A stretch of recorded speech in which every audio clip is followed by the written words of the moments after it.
What's going on, everybody, and welcome back today to another video on AJ's Yard. And guys, today we're doing this. We're talking about the Niners 2026 draft class, and more specifically what Kyle Shanahan had to say about it on the Rich Eisen show. Before getting into that, I first wanted to just talk about my experience going to the draft. I just wanted to say I had such a fun time with my friends there.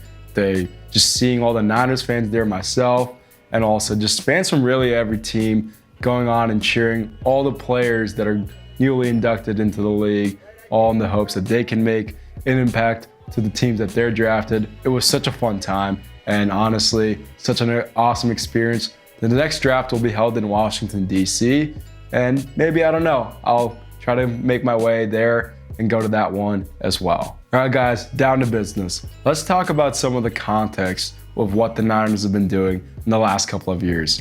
In 2023, they went to the Super Bowl, lost to the Chiefs. I don't like talking about it. In 2024, they had one of their worst seasons. It was injury riddled, not fun to watch at all. So going into 2025, they knew that they had to make some changes. And one of the biggest changes they made was they got a lot younger. And so that's what this youth movement has been about. They got rid of a lot of veterans that weren't producing as well. Talanoa Hufanga, Javon Hargrave, Leonard Floyd, Dre Greenlaw, but he's back now. Super excited about that.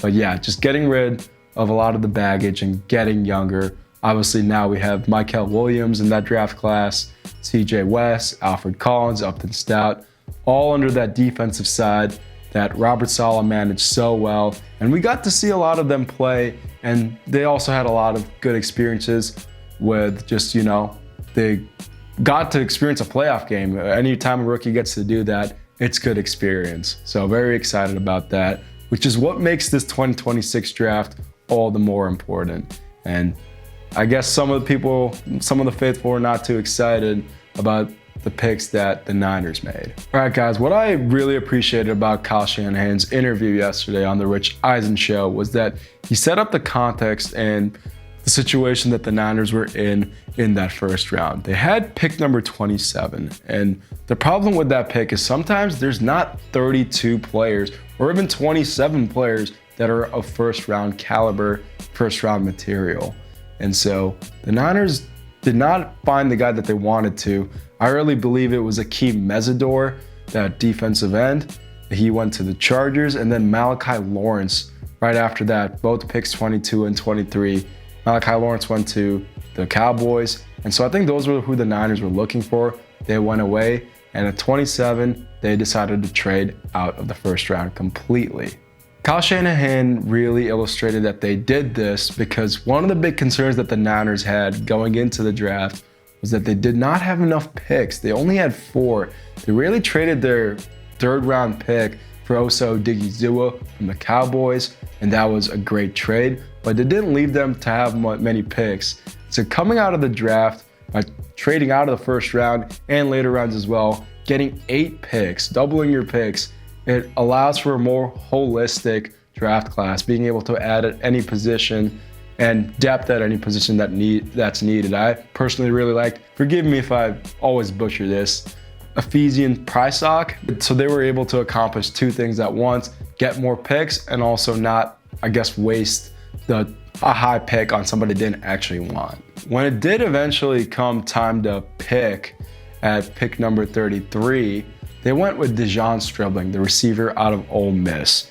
And what really, I think, was going to shock a lot of us is that Kyle Shanahan said that they would have picked Dejon Stribling at pick number 30 if they hadn't been able to trade out of the first round completely. So it seemed like after the board had shaken up as it did, that Dejon Stribling was their guy no matter what.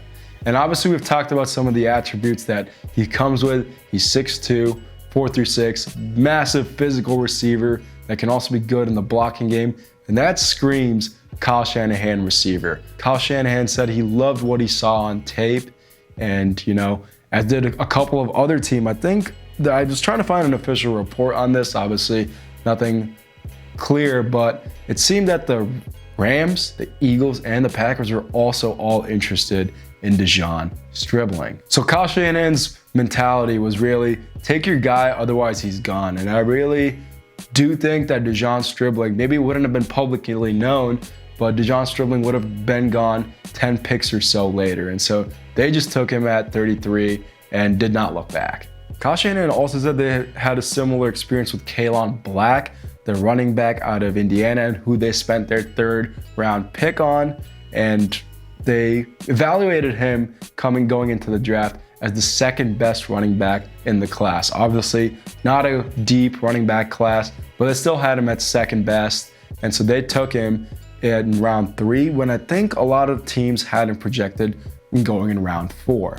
And so really, again, this idea that you're really taking your guy, even if it's considered reaching and such, you've watched the film, you liked who you like, and you go ahead and take them, even, you know, if there's a lot of judgment for it. I mean, I get it personally as a fan, like hearing names that you haven't really heard publicly as much, you know, in public mock drafts and stuff, ESPN talking about it, it is a little bit like, oh, who is this guy? What the hell are the Niners thinking? I obviously mentioned Denzel Washington, the receiver out of Boston, but maybe he didn't, you know, impress Kyle Shanahan as much. One of the most important things that Kyle Shanahan said in that interview was that at the end of the day, all the picks you make, whether they kind of work out or not, it's about 50-50. And so, in other words, nobody really knows whether somebody's gonna be really good or not. There's a lot of things that go into it, like injury histories, you know, whether they have good chemistry with a quarterback, whether DeJon and Brock can get on the same page. A lot of things still have to work out, and that's what OTAs is for. And so I feel like maybe people are making a judgment way too fast. Haven't really seen how it fit the picks they picked will fit into the scheme. And so I'm really excited to see what happens in OTAs, seeing them out there and practicing. So yeah, guys, just some thoughts that I had. I thought that the Niners, you know, had made picks that nobody really knew, but there's got to be a reason for it. And so let's just see how it all pans out. I'm super excited for this next season. I really think the Niners are kind of in this, let's win now. And, you know, signing Mike Evans, you know, trying to also help with the youth movement. It should be a really interesting season next year. Obviously, the division is tough, you know, and we'll have to deal with that as well. But iron sharpens iron, whatever. We'll get through it. It'll be awesome. All right, guys, I hope you guys have enjoyed. And take it easy, fam. Peace.